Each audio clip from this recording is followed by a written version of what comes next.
conoce su historia está condenado a repetirla. Hay una grieta. La Grieta. La Grieta. Todos los lunes, miércoles y viernes. La Grieta. La Grieta. El espacio más completo en política, economía y temas sociales. La Grieta. La Grieta. Lunes, miércoles y viernes con la conducción y producción general de Ignacio Alonso y con panelistas invitados. Despiértame cuando pase el temblor. Despiértame cuando pase el temblor.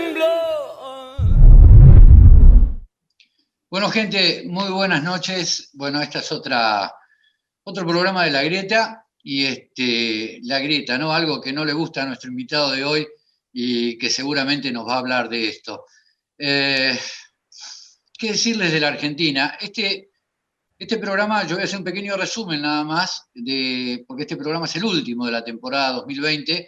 Regresaremos, si Dios quiere, en marzo del 2021, siempre y cuando el nodio nos deje. Así que esperemos que sí. Y vamos a hacer un pequeño repaso rápidamente, ¿no? ¿Cómo empezó todo esto? Empezó con la ladera llena, empezó con el 20% de aumento a los jubilados, empezó con un montón de propuestas y de situaciones que después, obviamente, no se pudieron cumplir. No se pudieron cumplir porque llegó la pandemia. No todo es tan fácil, hablar en campaña es muy fácil, lo que es difícil justamente es luego gobernar. Y un gobernante, quien se presenta, obviamente que no estaba preparado para recibirse una pandemia, como no lo está nadie, pero de todas maneras es quien se presenta como presidente. El problema ya arrancó mal porque arrancó como presidente elegida por quien iba a ser vicepresidente de él. Cuando normalmente estamos acostumbrados a que en el caudillismo que tenemos en la Argentina es el presidente el que elige a su equipo. Bueno, acá arrancamos al revés con una sorpresa, nos dejó a todos un poco atónitos, y después empezaron las desavenencias. Después vino la pandemia, que era una gripecita que se curaba con un té, después no se curó con un té, empezaron a sumarse los casos, que si hubiera estado Macri, hubiera habido 10.000 muertos. Bueno, estamos casi en los 40.000. Es decir, uno antes de hablar tiene que pensar. Y antes de hacer comparaciones hay que pensar. Y lamentablemente yo veo que en el gobierno el doctor Fernández lamentablemente no es capaz de llevar hoy en día el país adelante con la agenda que la gente necesita. Está en una agenda propia. Y además de estar en una agenda propia, yo digo que la grieta es interna. No hay una grieta con el macrismo. Ellos lo inventan. Podría ser Macri o podría ser otro el enemigo. Lo importante es tener un enemigo. Ese es el pensamiento de Cristina. Ahora, él tiene una grieta interna, porque cuando él dice algo, salen a decir una cosa diferente. Veamos lo que pasó el otro día nomás con Felipe Solá, para ir bien cerca. Felipe Solá, que llegó tarde a la reunión, es decir, a la charla telefónica que iba a tener el presidente Fernández con Joe Biden de Estados Unidos, presidente electo, después inventó todo lo que no había pasado, para hacernos creer, y ya lo conocemos a Felipe Solá. Lamentablemente, nosotros los marplatenses, cuando lo tuvimos de ministro de Agricultura, lamentablemente pasamos malos momentos con Felipe Solá. Estaba en la época de Menem, recordamos, y fue quien hizo los acuerdos marcos. Y es un hombre que se va acomodando de acuerdo a cómo van dándose las cosas, ¿no? Hoy está en un lado, mañana está el otro, nos hace acordar un poco a Sergio Massa, que también, lamentablemente, es quien se acomoda como va tirando un poquito el viento. Pero bueno, así, con todas estas incompatibilidades, fue avanzando el gobierno de Fernández hasta el día de hoy, y yo en realidad veo un Fernández que me lo imagino, realmente la imagen de él que tengo es caminando de espaldas solo por los jardines de la Residencia de Olivos. Y por eso digo que la grieta es interna. Están gobernando para la señora Cristina, están viendo la agenda de ella. Ella, por supuesto, quiere sacarse de encima sus causas, y vemos cosas que son impresentables directamente, como el caso de Vudú, que después de tener 15, 16 jueces, ya no sé cuántos son, en contra, que es un delincuente, porque ya ahora quedó tildado como delincuente, sale el kirchnerismo y la parte de la cámpora a defenderlo, cosa que la verdad no es justificable. Y bueno, y así estamos. Este es el país que tenemos. Un país que realmente, si no nos juntamos, muchachos, estamos en el horno. Hoy tenemos la presencia de alguien que fue, alguien que experiencia de gestión tiene, experiencia de gestión tiene, mucha experiencia. Podrá gustarle a algunos, no podrá gustarle a otros, pero lo que sí tiene es experiencia de gestión.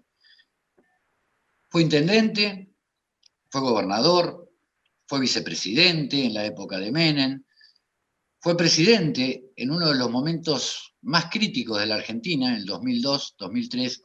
Me estoy refiriendo al doctor Eduardo Duhalde, que está con nosotros esta noche en La Grieta. Parece mentira, lo tenemos con nosotros, y desde ya, doctor Duhalde, le agradecemos la presencia. ¿Cómo está usted? Bien, estoy bien y contento de estar conversando con tantos amigos y compañeros.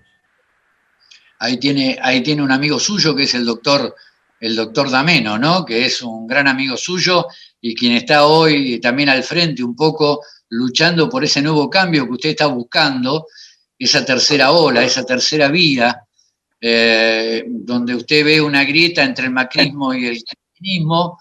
Y ¿sabe qué? Yo difiero en este caso, que realmente no hay una grieta entre macrismo y cristinismo. Me parece que la grieta es interna, doctor.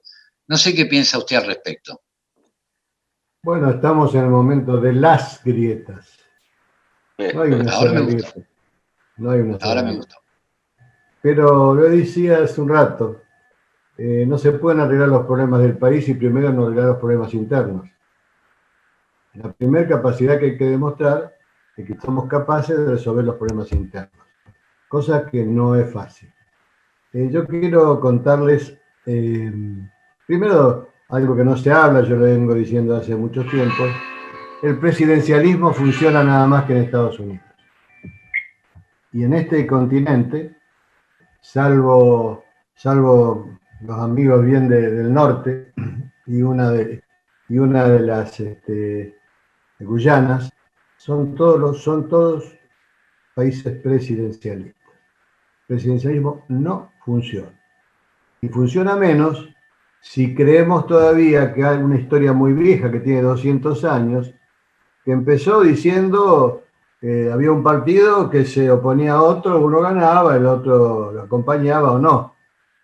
Eso es muy viejo también, eso es muy viejo. Tenemos que darnos cuenta que eso no funciona más. Por eso hace muchos años, pero muchos, vengo batallando con la idea de que para gobernar todos juntos. Para gobernar todos juntos. Y lo ideal en el peronismo es que si ganamos, le demos el control a la oposición. ¿Saben por qué, compañeros? Nosotros no podemos dejar de darnos cuenta que los partidos aluvionales, esto lo decía un grande socialista muy importante, creo el APRA peruano, allá de la Torre, decía: los partidos aluvionales, refiriéndose a los partidos que entran todos, los creamos la gente honesta y después se llena de chantas, diciéndolo en argentino. Entonces a mí siempre, yo nunca permití que cuando goberné tanto municipio, país o nación, me controlaran mis compañeros, porque no le tengo confianza a muchos que se van mezclando, que no son peronistas, son chantas que son buscas que se meten en el partido, como es fácil entrar, buscan algún acomodo y después nos hacen quedar muy mal. Yo estoy convencido que no hay salida. La única salida es el encuentro. Dicen que yo soy un optimista inveterado, otros dicen que, bueno, que no puede ser, porque claro... Casi una utopía, ¿no? Claro, claro. Lo que debemos saber nosotros es que las utopías, las utopías de ayer tardaban mucho en concretarse en realidades. El caso más claro es precisamente el libro, La Utopía, 1511, fue escrito La Utopía y era un lugar de Brasil, donde Américo Vespucio le había contado al autor que la gente vivía no había autoridades fijas, ni reyes, ni nada, la gente se elegía entre ellos y cambiaba, las mujeres tenían el mismo derecho que los hombres, todos podían estudiar, utopías. Pasaron 500 años para que esas utopías se convirtieran en realidad. Pero ahora estamos viviendo épocas vertiginosas. El vértigo, la rapidez, es lo que define a estos tiempos. Por lo tanto, las utopías que podemos plantearlo hoy se pueden concretar en plazos muy cortos. Sin darse cuenta. Doctor, yo le quería hacer, usted hizo un comentario recién que a mí me gustó, uno gobierna y el otro controla, ¿no? Yo creo que eso le da un poco de transparencia también al poder de turno, porque si uno gobierna y el otro controla, es como que busca una transparencia. Y me parecería muy bien, cosa que no ocurre. Los gobiernos de turno, ya nos pasó igualmente en el gobierno anterior, ¿eh? Yo en este momento no estoy hablando por el peronismo ni en contra del peronismo, no. Pasó con Macri, que quien controlaba era también la misma gente de Macri, o sea, para controlar hay que poner a alguien de la oposición, ¿no? Corresponde. No sé si usted... Esa es la idea que usted tiene. Las dos preguntas que le quiero hacer yo, después dejo la mesa. Me llamó mucho la atención que usted comparó a Alberto Fernández con De la Rúa y dijo también que Alberto no está en su sano juicio. Y alguien que no está en su sano juicio es un insano. Entonces, me llamó la atención eso y quiero que me lo aclare, por favor. Primero, una persona que no está en su sano juicio es una persona que no tiene equilibrio. No necesariamente un insano. Yo, como lo viví personalmente, sé de qué estoy hablando. Yo tuve también, en el caso de la Rúa, 5 días antes que se fuera de la Rúa, nos convocó a la iglesia, estaba él, había dirigentes gremiales, estaba Alfonsín, estaba yo, éramos 7, 8 personas. Y hablábamos con él, y le mirábamos los ojos y nos dábamos cuenta que no alcanzaba a entender lo que estábamos hablando. Y después también vimos como algunos programas de televisión se burlaban de él, porque se equivocaba en la sala, y bueno, todo lo que vimos nosotros. La mente humana no puede soportar golpes permanentemente y estar siempre bien. Eso no es normal. Por eso los presidentes en el mundo se toman 3, 4 horas para hacer las cosas que no tienen que ver con la política. Pero todos los presidentes, no que uno u otro. En Europa, que hay el caso de Merkel, siempre lo comento, sale a hacer compras. La gente no la molesta, están acostumbrados, ella sale a hacer compras. Cuando fui yo a agradecerle a Merkel algunas cosas que nos había ayudado en la provincia, llegué antes de la hora y me dice la secretaria, está en el supermercado. Fue a hacer compras. Y después le pregunté al que me llevó, que era el embajador nuestro allá, y dice, no, lo hacen a propósito. La gente no la molesta, conversa con la gente, sí, hace preguntas a la gente, no hace política por 3 o 4 horas, y así todo. Y acá no se entiende eso. Y yo que lo viví, porque yo también lo viví, yo a los 2 meses de asumir veía cosas que no existían, ¿no? No sé cómo se llama eso. Vi un río en Olivos y pescados saltando. Bueno, usted lo comentó, sí, usted lo comentó. Bueno, eso le pasa, al que está todo el día metido, no podés dormir, en épocas tan difíciles ni podés dormir, hasta que el último, que está en la calle haciendo lío, no se va, vos estás prendido con la televisión y hablando con el secretario de Seguridad. No se puede vivir así. Entonces yo no digo que esté insano, lo que digo que no está equilibrado. No está equilibrado y bueno, y no se puede gobernar así. Además hay otra cosa que todos debemos saberlo. Es elemental saber que en tiempos de crisis hay que ser muy cuidadoso. No podés entrar con 22 ministros. No se puede. No se puede, no se debe. Segundo, en época de crisis ningún ministro puede ir a aprender. ¿Saben por qué? Porque usted elige los mejores, los más capacitados, los que más estudiaron, dan clase y son los mejores. Pero eso no significa que sepan gobernar. Para ser gobernador hay que tener una condición adicional, que es tener esa fuerza diaria, esa persistencia en el esfuerzo, que no lo tienen todos. Y además, como no se puede ir a aprender, cuando yo asumí, quería tener 4 ex gobernadores. Y tuve 2 gobernadores que estaban uno fue Rucauf, que renunció a la gobernación para ser canciller. El otro fue Koki Kapitanich, que fue jefe de gabinete. Un tercero fue el que fue un gran gobernador de Mendoza, que no me acuerdo el nombre ahora, me falla la memoria. Y después toda gente muy, muy, muy vinculada con el Parlamento para hacer un gobierno semiparlamentario, que es lo que había que hacer, teníamos la Corte en contra. Eso hay que hacer, gente toda experimentada. Si no, no se puede, es imposible, imposible, imposible, imposible. Esto me hace acordar cuando Macri hablaba del gobierno de CIOs y ahora es el gobierno de los científicos, ¿no? Y bueno, usted acaba de decir una cosa que me saca un poquito, me voy a corregir, la palabra insano la saco, pero usted dijo que digamos que ha perdido un poco el equilibrio. Una persona que está entonces desequilibrada, si perdió el equilibrio. ¿No es un problema que un presidente esté realmente al frente de un país desequilibrado? Por supuesto que sí. Eso ni siquiera hay que preguntarlo, es así. Es así la cosa, es así la historia. Alberto, ¿saben de qué me hablaba a mí? De hacer una gran coalición. Una gran coalición. Él me hablaba a mí.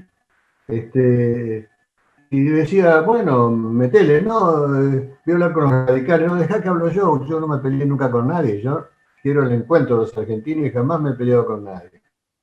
Entonces empecé a hablar y todos estaban, claro, el presidente de la Unión Cívica Radical me dijo, Eduardo, mira, si no hacemos eso no queda Argentina para nadie. La presidenta del PRO, lo mismo, pero después hay que conversar para cerrar, hay que reunirse. Claro, lógico. Yo ahí tengo un tema también, ¿no? Cristina llamó a un acuerdo. ¿Se hizo el acuerdo? ¿Se sentaron a charlar? ¿Se cumplió? Y no, por eso digo, acá hay una característica de este gobierno de pelear. Es la característica del kirchnerismo que fue siempre igual. Ellos seguían las ideas de un gran sociólogo argentino, Laclau, que decía que la acción política es buscar un enemigo, derrotarlo y seguir avanzando así. Un poco lo que hacía el presidente de Estados Unidos, que fue el mejor alumno de Laclau. Pero eso no sirve. No sirve el justicialismo.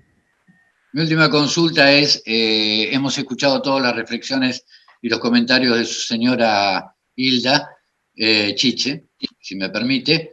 ¿Usted comparte los comentarios de su esposa? ¿Por qué me metes en lío, hermano?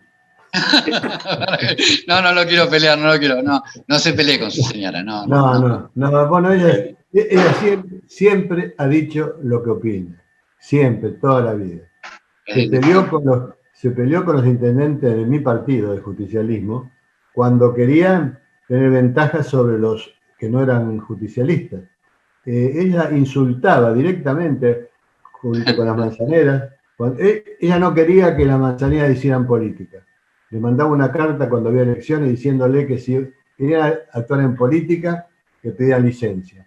Y se encontró, que no lo voy a nombrar, con un intendente que las quería utilizar.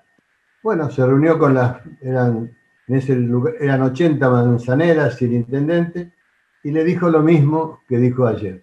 Vos sos un hijo de puta, porque vos no tenés que utilizar a estas mujeres que no están haciendo política, están dedicando a la social, pero con todos, no para unos o para otros, ni para hacer política para un intendente. Ella siempre pensó así, y bueno, dice lo que piensa. Dice lo que piensa. Bueno, le voy a dar la palabra a quien hizo posible esta entrevista, que es el doctor Osvaldo D'Ameno, y después cada uno de ustedes tiene la posibilidad de hacerle una consulta o una pregunta al doctor Duhalde. Osvaldo, adelante, por favor. Hola, buenas noches, presidente. Es un gusto tenerlo con nosotros. Yo lo que quiero preguntarte, Eduardo, es lo siguiente. Vos haces un gran hincapié en el tema de la unidad nacional, de un gobierno de unidad nacional, pero también de raigambre parlamentaria, y allí ponés a las leyes de la corrupción y de la transparencia. ¿Qué importancia le das a las leyes anticorrupción y antitransparencia en este momento en la Argentina? Ustedes saben, querido hermano, ustedes saben que tengo que me he especializado del estudio del futuro fines de los 70. Estaba estudiando prospectiva, el estudio sistémico del futuro. Los que estaban conmigo eran más adelantados que yo. Eran prospectivistas muy avanzados.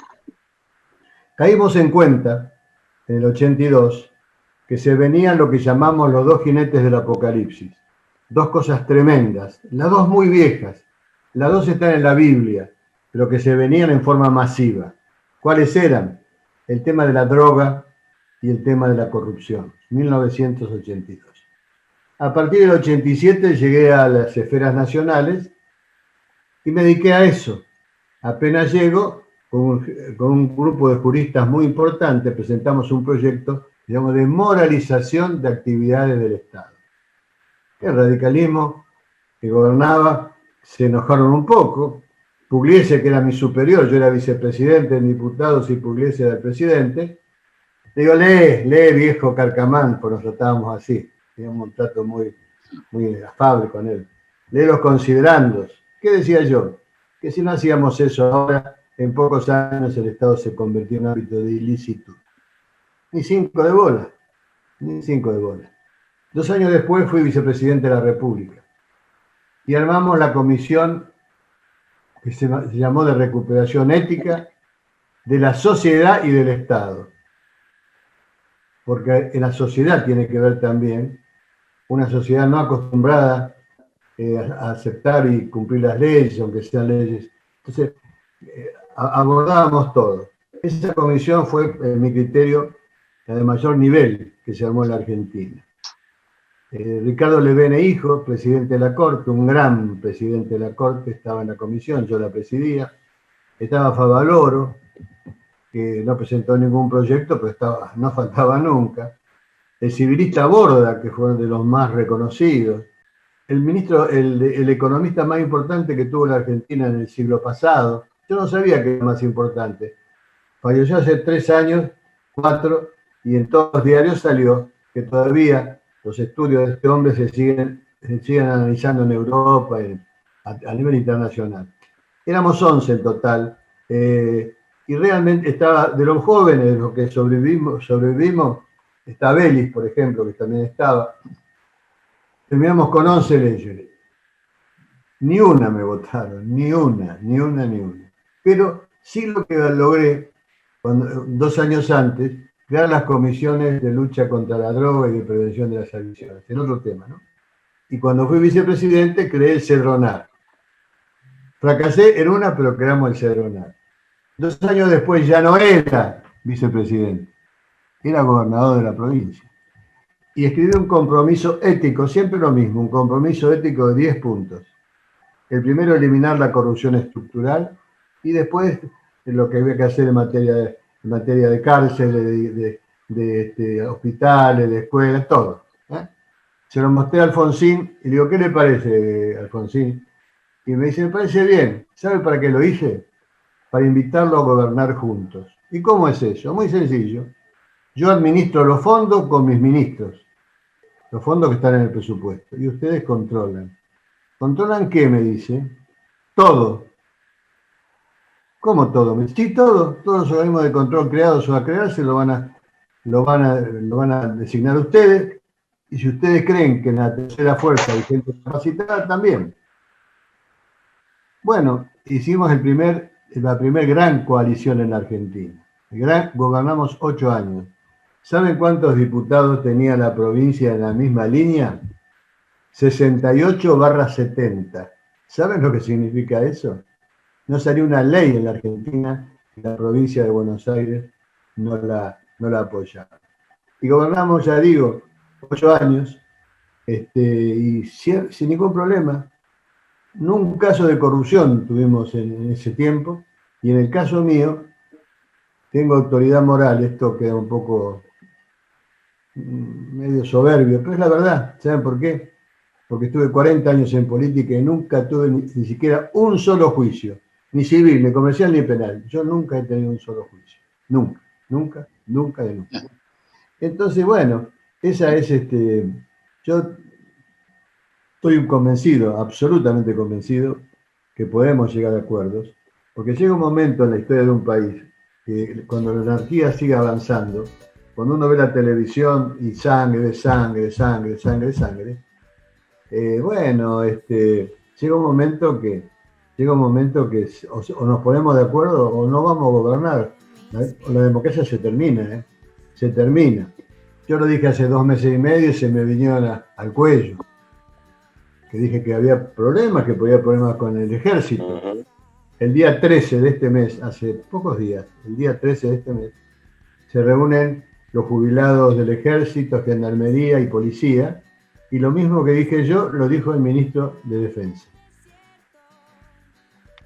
Sí, recordamos esas palabras. Y que usted mismo después se tildó de que estaba pasando un mal momento, que la pandemia, pero la verdad no, en eso lo vimos muy serio, hablando con la carta justa. Me parece que usted quiso tranquilizar las aguas, pero además, en realidad estaba diciendo algo que ya sabía, lo sospechábamos con D'Ameno. Pero además que nos juntemos, la idea de juntarse, mire, la gente no sabe que una de las coaliciones de la que siempre se habla es la de España, ¿no? Siempre. 9.000 muertos tuvieron las peleas entre el comunismo y los socialistas y el gobierno de Franco. Y un día llega la Moncloa. Pero fíjense en quién hicieron la Moncloa. No le hicieron gobiernos democráticos. No. El presidente histórico del comunismo, se llama Zorrilla, a ver si alguno me ayuda, Carrillo. Y el gallego, bueno, fue ministro de Franco, un franquista. Quiere decir que entre el comunismo y Franco dieron luz a la democracia en España. Cuando Alberto me decía a mí, vamos a hacer la Moncloa Argentina, porque me lo decía a mí, y nunca me lo desmiente, yo lo convencí, estaba convencido. Pero después, bueno, no sé, no estará bien. Ya no, capaz que de 2 o 3 días, yo le envié inclusive y hablo con sus secretarios permanentemente, dice que se está cuidando, ojalá se ponga bien y que tome la fuerza que tiene que tomar un presidente, porque la situación de hoy es calamitosa. No alcanza con reunirnos todos. Hoy nos reunimos todos los partidos y no alcanza. Tenemos que votar la ley de transparencia. Si no votamos esas leyes, Argentina va a seguir a los tumbos. No puede haber un presidente como Kirchner que se le ocurre que siendo presidente puede hacer negocio. Eso no pasa en Europa. Ni puede haber un presidente como Macri que asume con 219 causas. Eso no pasa en Europa ni en ninguna sociedad, democracia seria y asentada. Esos son democracias fallidas. Entonces tenemos que ser muy claros y hacer eso. Y yo estoy convencido que lo vamos a hacer. Estoy convencido porque hablo con todos. Estoy convencido que sí. ¿Usted piensa que Cristina es una persona con la cual se puede acordar? Sí, claro. ¿Está convencido o es utopía? Con todo se puede acordar. ¿A usted le parece que podría acordar la gente del dictador español con el comunismo? A nadie le parecía. Y llegaron, ¿saben por qué? Porque hay momentos en la vida de los pueblos que si se pone tan mal la historia, que si no se hace eso, no hay salida. Son los momentos en que hay que, bueno, y yo estoy convencido que estamos llegando a esos momentos. Peor no nos puede ir, ¿eh? Peor no nos puede ir. Oscar Jenny, le voy a presentar a Oscar Jenny, que es el sindicalista de judiciales. Bueno, que de la provincia de Buenos Aires. De la provincia de Buenos Aires. Estos últimos días estuvieron bastante complicaditos, andaban movilizando de un lado para el otro. Vi unos cuantos carteles. Bueno, te dejo con el doctor Dualde a hacerle tu consulta, Oscar. No, bueno, buenas noches, doctor. La verdad que cada vez que habla uno va pensando en una pregunta y son disparadores permanentes, ¿no? Porque realmente yo coincido en un gobierno de coalición, coincido plenamente porque me parece que es la salida para la Argentina. Entiendo que esa coalición, además de algunos partidos políticos, se podría pensar en algunas otras personalidades, digo, que tengan algún asidero o llegada hacia la gente, tratar de ser lo más amplio posible, porque comparto que la situación realmente es muy crítica, y bueno, me parece que es lo que nos debemos como país, como Argentina, ese cambio cultural de entender que no hay enemigos, sino que hay que tratar de convivir de alguna manera, o en este nuevo tipo de contrato social que usted está planteando. Y puntualmente, bueno, uno viniendo de la justicia y de la provincia de Buenos Aires, no sé si está al tanto que la Suprema Corte de Justicia de la provincia de Buenos Aires, a través de su presidente, vuelve a la carga con el tema de la autarquía del Poder Judicial. En estos días lo va a presentar en el Congreso Provincial, donde ni más ni menos piden la independencia económica, la independencia del Poder Judicial. No sé si está al tanto, si lo vio, ¿qué le merece esto como para puntualizar? Bueno, te cuento. Primero, vos sabrás que yo soy el primer intendente municipal surgido de las 62 organizaciones. El segundo gobernador surgido de las 62 organizaciones de Calabró. Y el primer presidente surgido del movimiento obrero. El caso, acá hay un problema que es muy serio. No se puede, hay dos elementos que hay que tener en cuenta para gobernar: el orden y el control. Orden y control. Acá fallan las dos cosas, ni orden ni control. No puede ser que un juez gane lo que quiera ganar. No puede ser. Tiene que haber una escala jerárquica que empieza por el presidente de la República y sigue por los tres poderes y va bajando. Pero acá pasa cualquier cosa. Hay intendentes que ganan más que el presidente, es una locura. Es un país desordenado y descontrolado. Yo de la autarquía quisiera leer el planteo que hacen. Yo creo que tiene, obviamente, que la Corte tiene que tener, es un poder independiente, pero no sé, no he leído el proyecto que tienen para poder opinar con fundamentos. Yo lo que sí creo es que hay que ordenar. Si no, entonces vamos a seguir cayendo. Algunos dicen, sí, vamos a hacer Venezuela. No, Venezuela no. Pero los países no tienen piso. Pueden seguir cayendo. Y esto puede terminar en un enfrentamiento entre hermanos. A mí el tema de la justicia, estoy muy enojado. No con la provincial, porque la sigo poco. Con la nacional y con muchos jueces. Pero bueno, son las cosas que tenemos que arreglar. Hay países que han tenido estos problemas, Italia lo ha tenido en materia de corrupción, en todos los poderes, y lo fue solucionando. Nosotros tenemos que hacer lo mismo, tenemos que insistir y solucionar los problemas. Bien, el contador público Adrián Hernández seguramente tiene alguna pregunta para usted. Después nos quedan dos preguntitas más de Fernando Lanfranconi y Hernán Alcolea. Adrián, adelante, tu momento. Doctor, buenas noches, un gusto hablar con usted. Yo que soy contador y aficionado a la economía, obviamente mi Mi consulta tiene que ver con eso.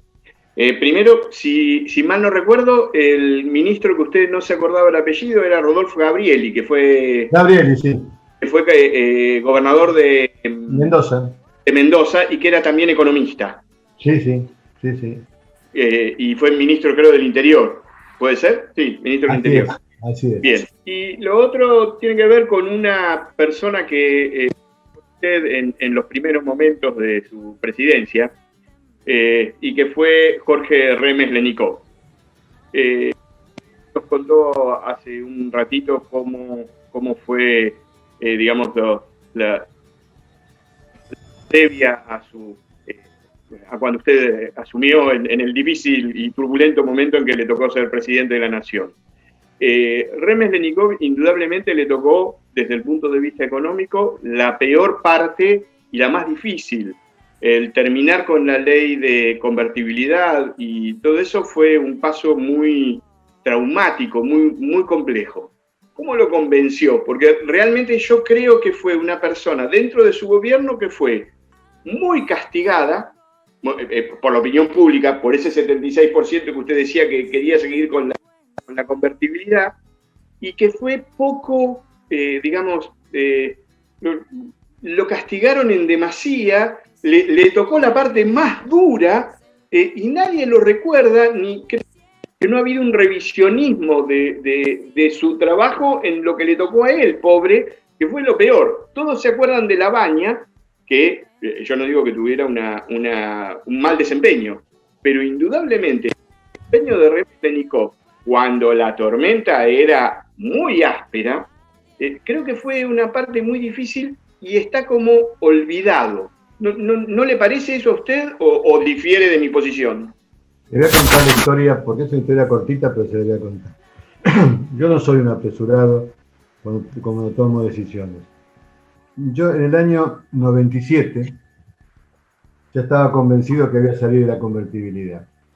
Él era ministro de Economía de la provincia. De la provincia, sí.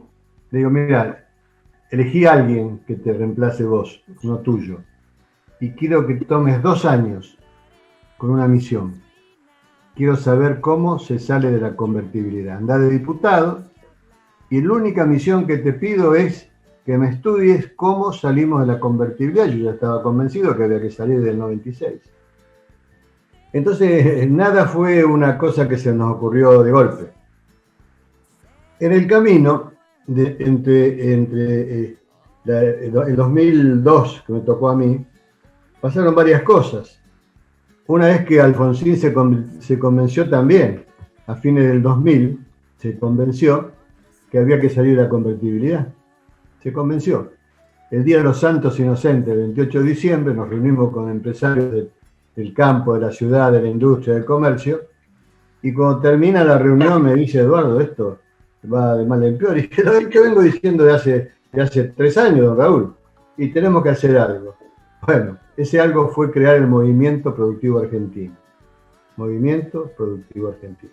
¿Qué decía Remes en ese momento? Eduardo, nos van a echar a patada cuando salgamos de la convertibilidad. Bueno,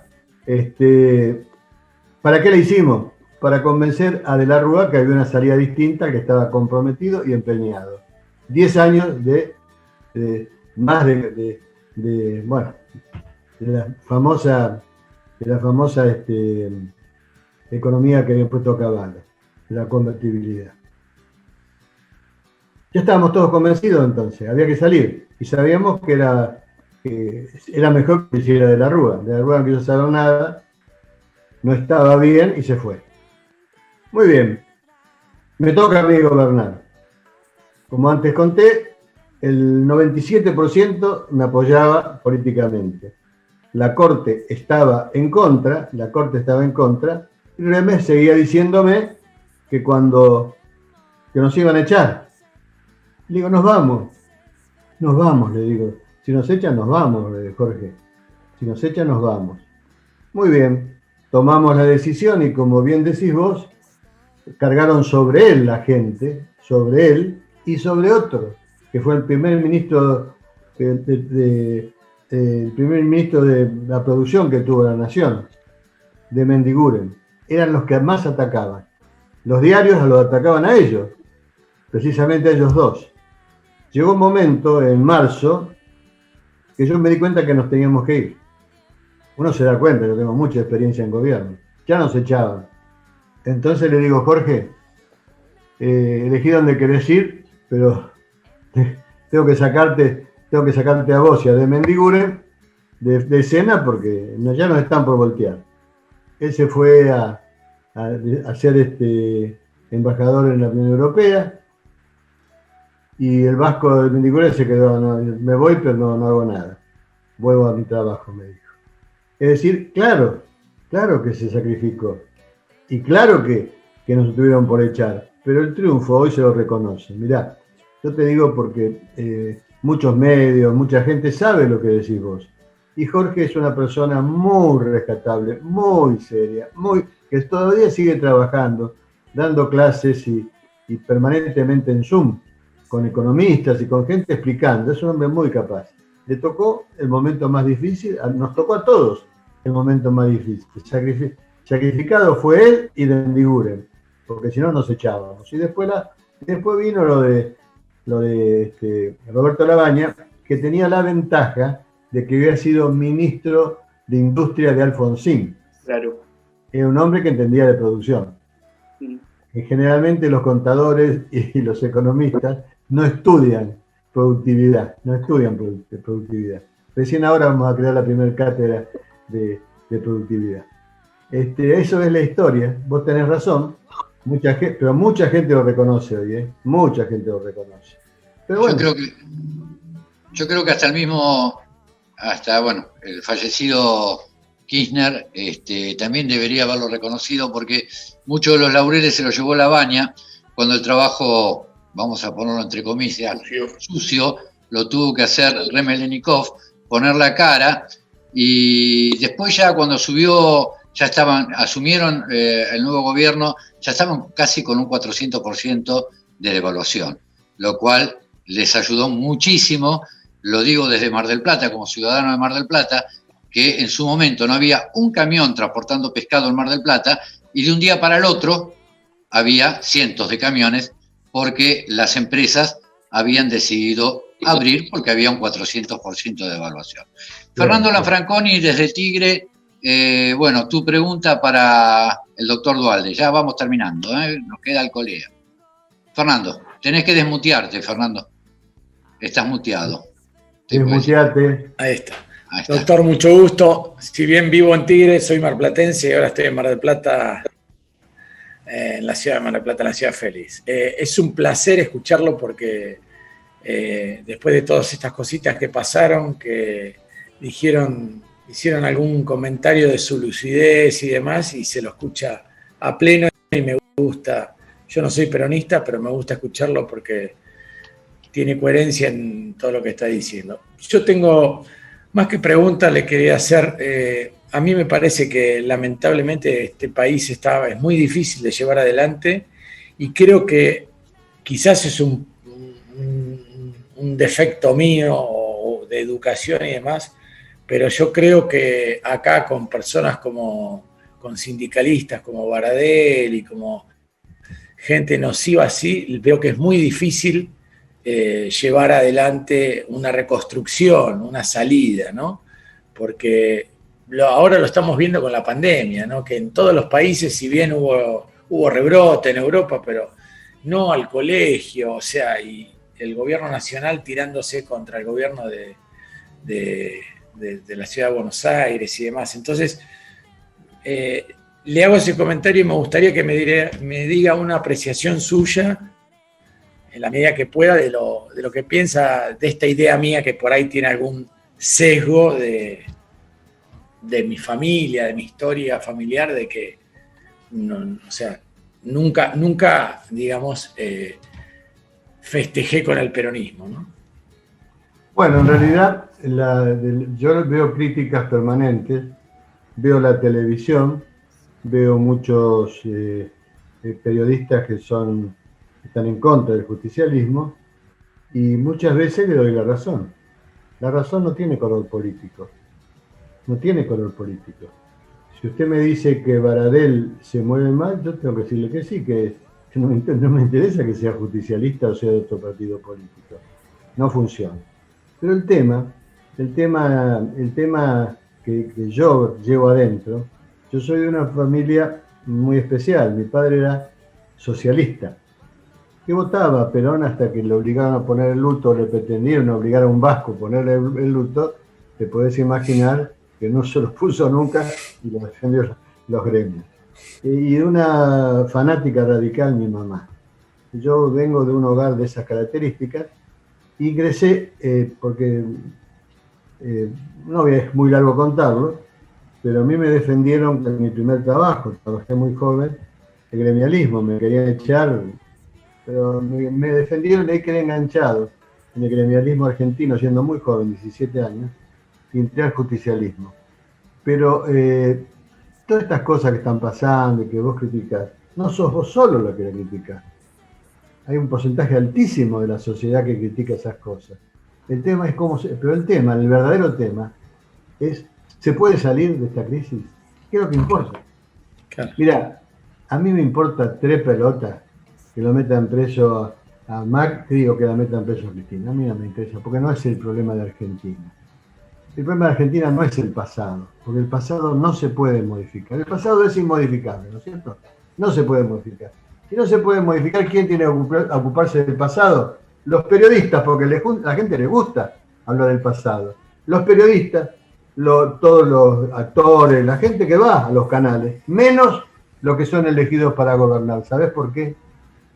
Porque los que son elegidos para gobernar, desde un concejal al presidente, son elegidos para ir a lo que no existe. Yo sé que es un poquito raro que diga para lo que no existe. Lo que no existe es el futuro. Era el futuro, claro. El futuro es una concreción colectiva. Y lo bueno o malo que le pase a tus hijos, si tenés hijos, y a tus nietos, si tenés nietos, es lo que hagamos ahora.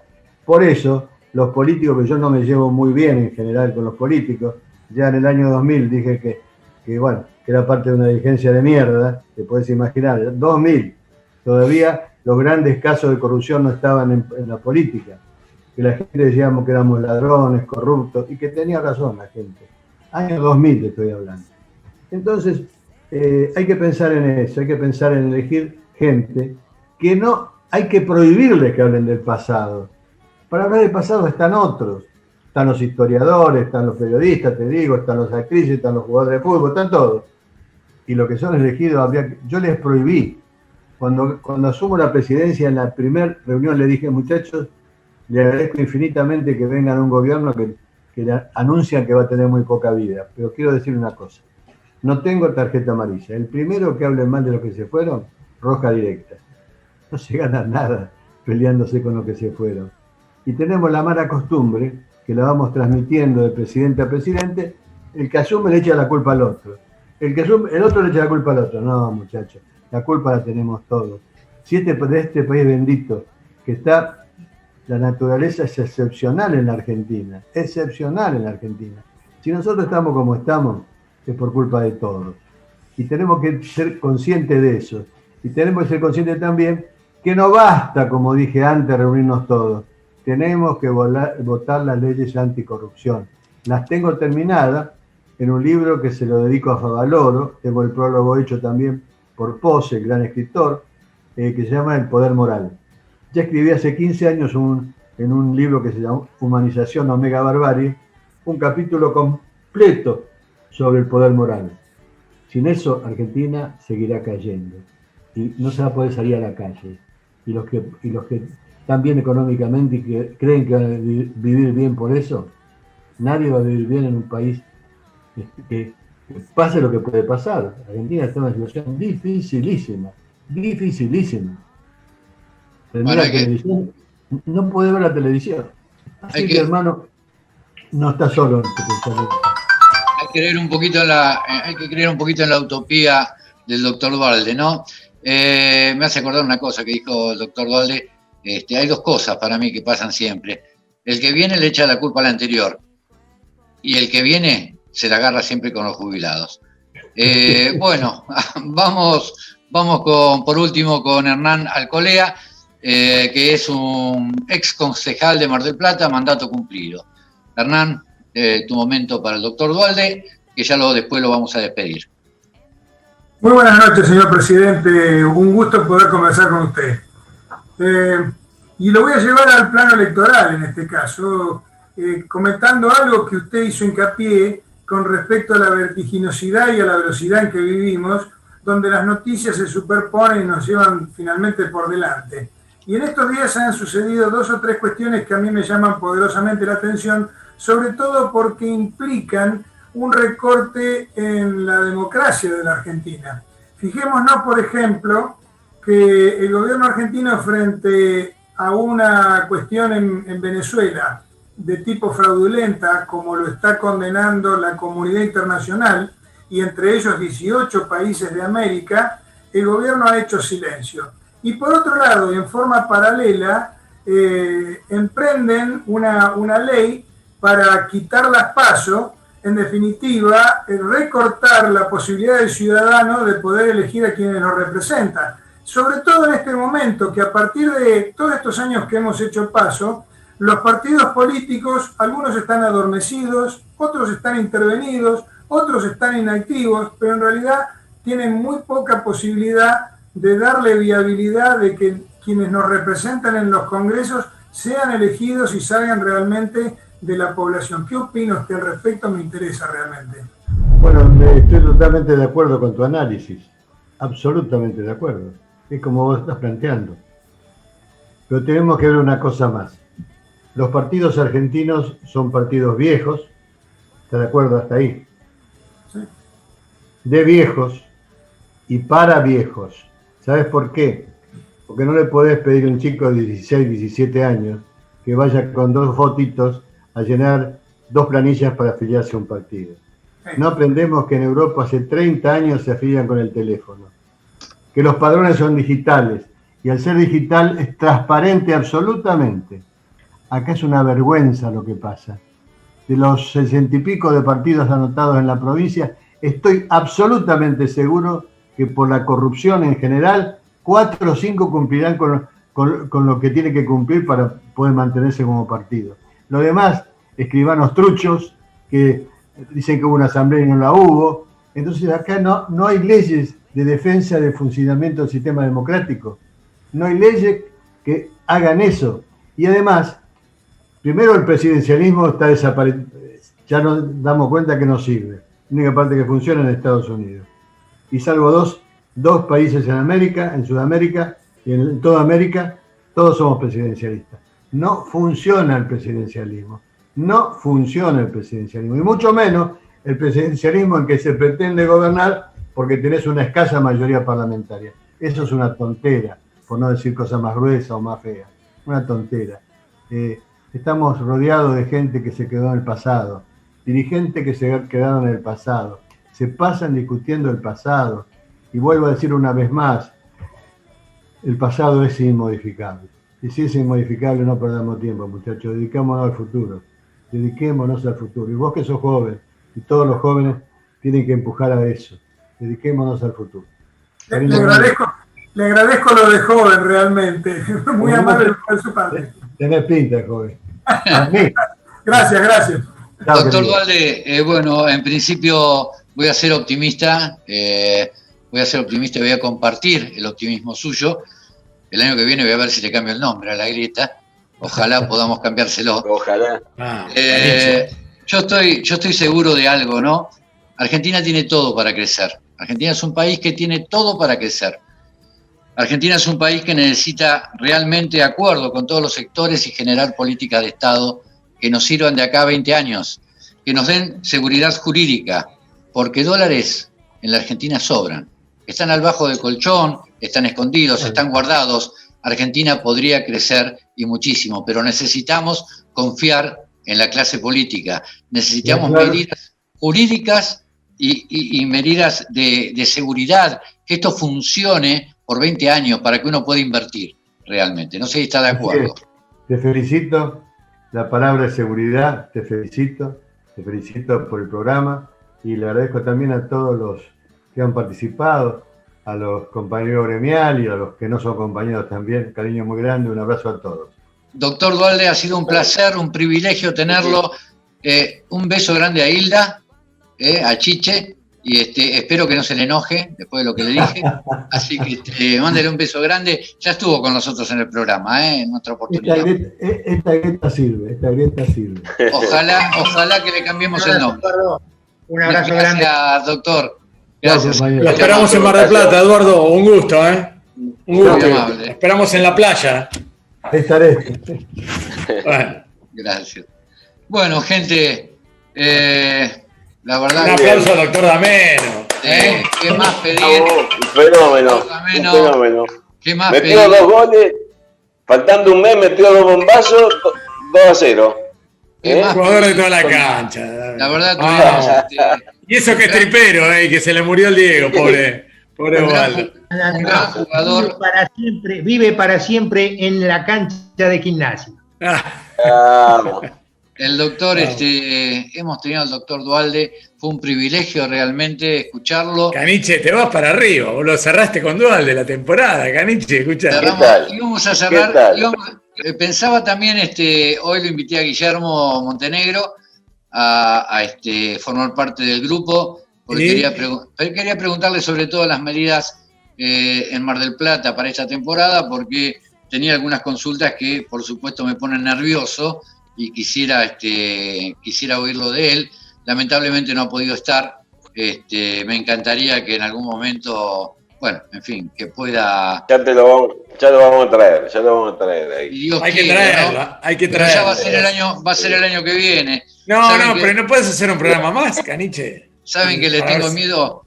Vos querés otro programa. Bueno, si lo enganchamos en la semana lo estudiamos, pero tienen que hacer fuerza ustedes para convencerlo a Guillermo.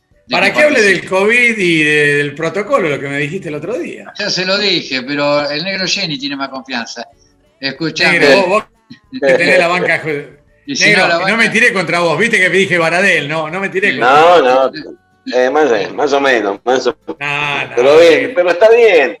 Pero escúchame, está bien lo que te respondió, porque no pasa por la persona, sino que pasa si está haciendo bien o mal las cosas. Ahora es lo que hablábamos un poco, ¿no? Con el doctor Dameno en algún momento. El doctor Duhalde sabía de lo que estaba hablando, desde el principio. Boludo, claro, por eso, viste que yo le dije. Que dicen que usted estaba mal, que está más lúcido que cualquiera de nosotros. Lo que pasa es que cuando dijo eso quedamos todos choqueados. Claro, estábamos todos. Claro. Sabía de qué estábamos hablando. ¿Te acordás que lo tocamos este tema cuando lo dijo? El Cabezón ya está cerca de los 80 años, ¿no? Debe tener 70 y pico. Mañana. 7. Ojo. La pregunta que le hice yo con respecto a este tema de que quieren sacar las PASO es porque están sacando las PASO y guarda, no sea cosa que quieren hacer la gran madura y nos sacan las generales también, Estos tipos no tienen límite. Bueno, pero si ustedes la autonomía de la ciudad de Buenos Aires corría peligro. Parecía una locura, pero hoy ya no parece una locura. Por eso te digo, esta gente nos lleva a situaciones realmente muy, muy difíciles, muy delicadas. Yo no sé en qué vamos a terminar. Porque yo tenía ganas de preguntarle. Que en alguna época fueron capaces de tomar armas y salir a matar gente, esos teóricamente idealistas. Entonces, yo estoy realmente con estas medidas que están tomando, con este avance que están haciendo, sinceramente estoy asustado. ¿Quieren ponerme? Bueno, pongámosle asustado. Como ciudadano. Gente, voy a ir cerrando el programa porque si no se me da el tiempo. Les quería contar una cosita nada más. Voy a pensar de hacer un programa más, uno más, para la semana que viene. Caniche, vamos, ese me gusta, ese es Caniche. A ver, si lo traen a Montenegro, yo lo hago. Me avisan ustedes y lo hago. Y les quería contar además que probablemente mañana tendré el placer de salir en vivo desde Mar del Plata para Crónica TV. Muy bien. Siempre se hace